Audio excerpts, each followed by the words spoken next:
In this video, we're going to talk about 3 of my favorite dry fire drills. That's what's coming up next here on Survival on Purpose.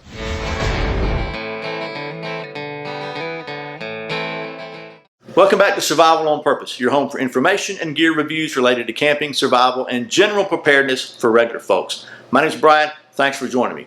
And by the way, I am a regular folk. I'm not a firearms instructor. I am not a special forces military guy. I'm not in law enforcement. I'm just a guy that's always liked guns and that believes in protecting myself and my family. And a firearm is one possible way of doing that. But I also believe it's very important if you're going to carry a firearm or potentially use a firearm for self-defense, that you need to be proficient with its use. So first of all, I highly recommend that you go take some training. I had the opportunity to go to the Tactical Response Fighting Pistol class with James Yeager not too long ago. It was time very well spent, just an excellent weekend. And I learned some drills there, and I've kind of brought those home with me. And one thing that's really good about a lot of the drills you might learn in any training class is you can do those things without ammunition. You can practice your gun handling skills, firearms manipulation skills, whatever you want to call them, completely safely by dry fire training, or dry training as some people call it. Now I will say, just as an example, one thing that's important to do is to make sure that you will have a unloaded firearm. Very, very, very important.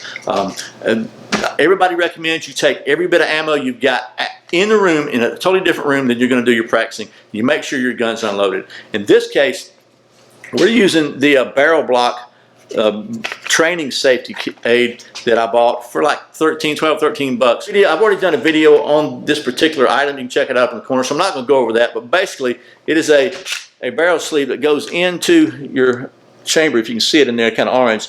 It fills up the chamber, and it gives you a visual indication that your gun is not loaded.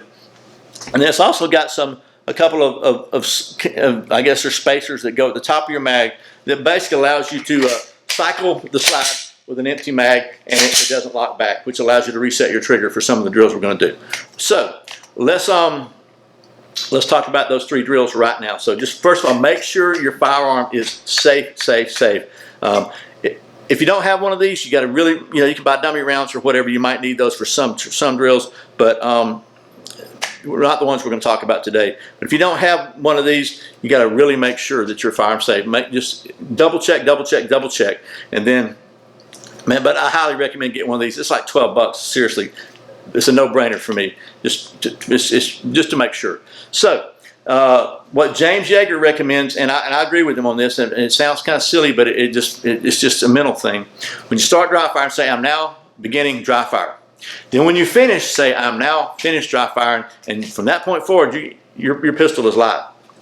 So, we're going to talk about the 3 drills now. So, I'm now beginning dry firing. So let me back up a little bit here. Okay, so now you can see my pistol is here.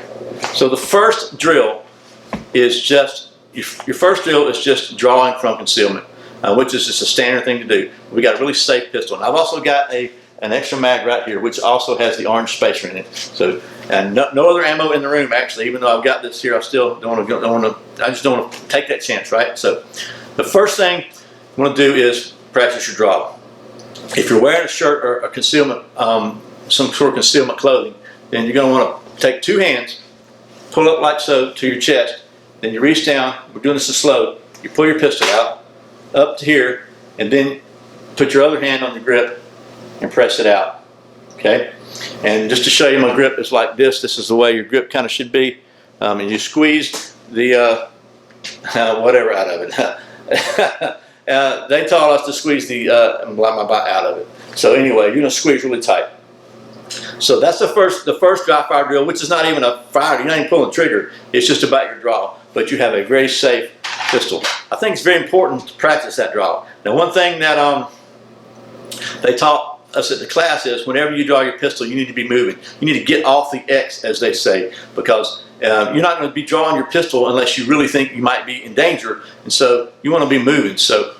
And then the other thing is you're gonna. They taught us just when you draw your pistol, yell "stop." That gets anybody else's attention around and lets them know that you're not the bad guy. You're the one that's trying to prevent the violence, and it gives the bad guy a chance to stop because you don't want to shoot somebody, right? So I'm gonna try to show you that in the way I practice in real time. Stop. So move. You move over while you're drawing, and you yell stop as you pull it out. You don't yell stop or I'll shoot, and the reason is because typically if you need to shoot, you're not going to shoot until you finish yelling, and you might need to shoot right now. So something short like stop. So again, stop.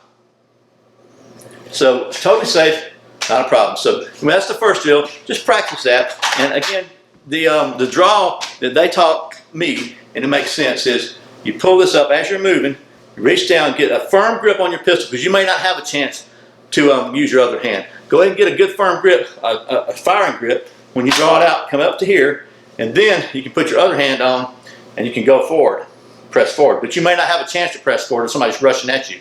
You might have to fire from here.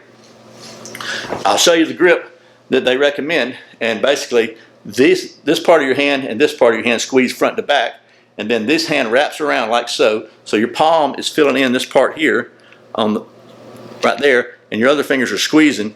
And then this thumb on your non-gripping hand, your non-dominant hand, is kind of riding about at the takedown lever, and the other thumb just kind of rides on top of it.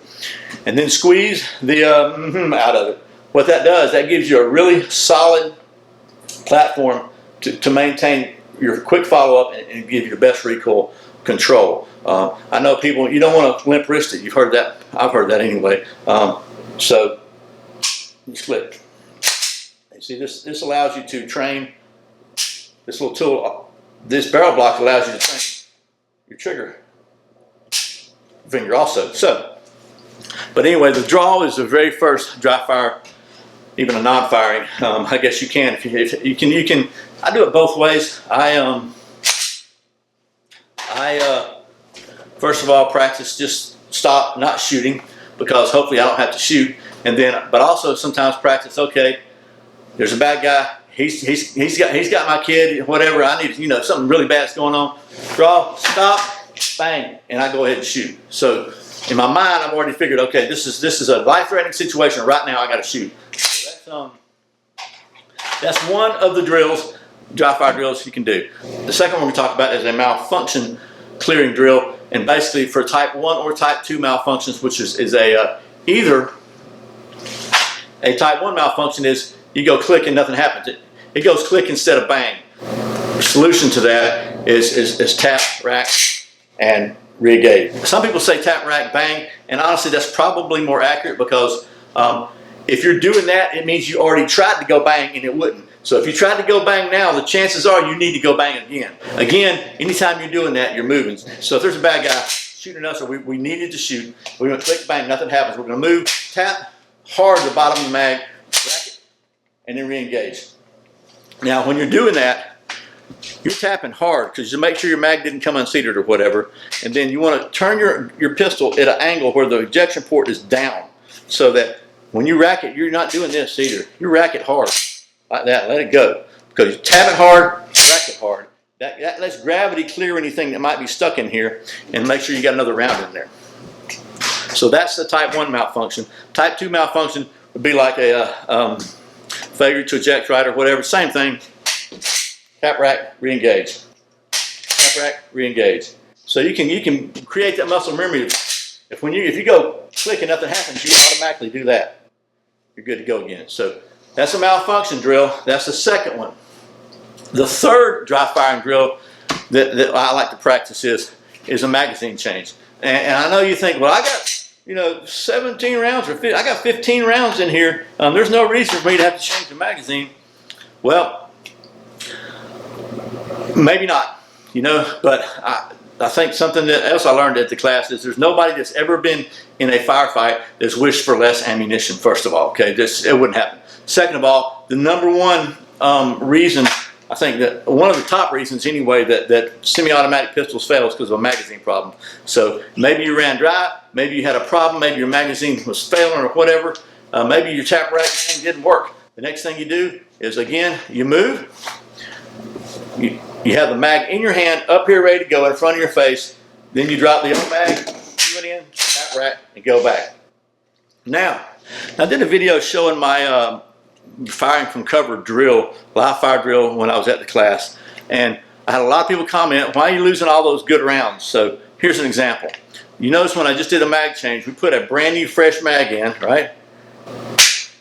And rack it back. And very often, a new round will fly out. So you lost a round. It doesn't matter. If you're, maybe you're locked back on an empty mag, okay? If you're locked back on an empty mag, so you know my mag's empty, you just locked back on you. You're gonna drop it, Owen, you know, and you put a new one in.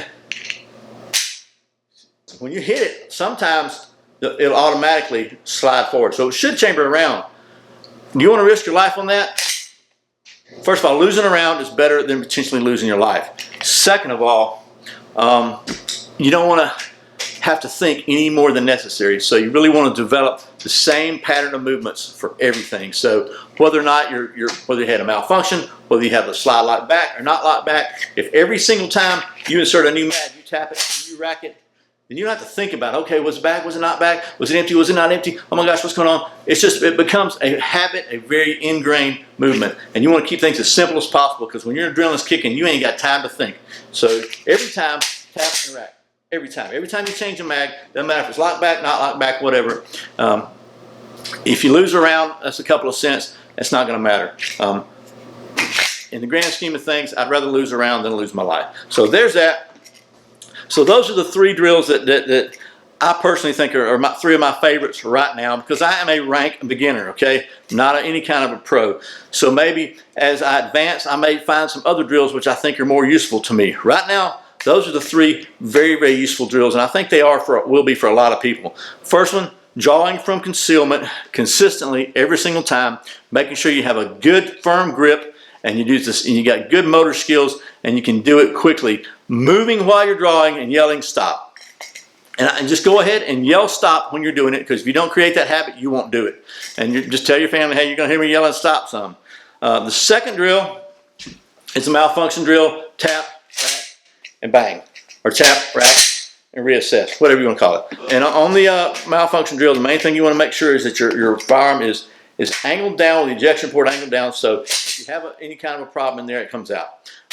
And then the third one is a mag change, and on the mag change, you just want to make sure you have this mag in hand, and in front of your face, you want to keep your pistol up high, where you continually can look at the threat, and you don't have to worry about looking down to load. So you bring everything up in front of you, and before you drop the old mag, you have the new one in your hands. So anyway, those are 3 really very good dry firing practice drills that you can do. They don't require any ammunition. They don't require you going to the range. They're very, very safe. Once again, I highly recommend you get one of these barrel blocks. It's safety is paramount, and there's no sense in blowing holes in your wall or potentially hurting somebody because you screwed up one time, because it happens. It just happens. So with this, that takes in my opinion, adds a whole another completely order of magnitude of safety to dry firing. So I hope this has been helpful. If you do these, I think if you do these drills, it'll really make you much more competent and proficient at your gun handling skills and ability to protect yourself and your family with a firearm. So I hope this has been helpful. As always, thanks for watching Survival on Purpose. I put out a brand new video every Friday and Saturday. Very often random videos throughout the week. You can check out a new one right here. If you're not subscribed, please click down in the corner right here and subscribe. I'd really appreciate it. Once again, my name's Brian. You're watching Survival on Purpose. Remember, survival is not an accident, so be prepared. I'll see you next time.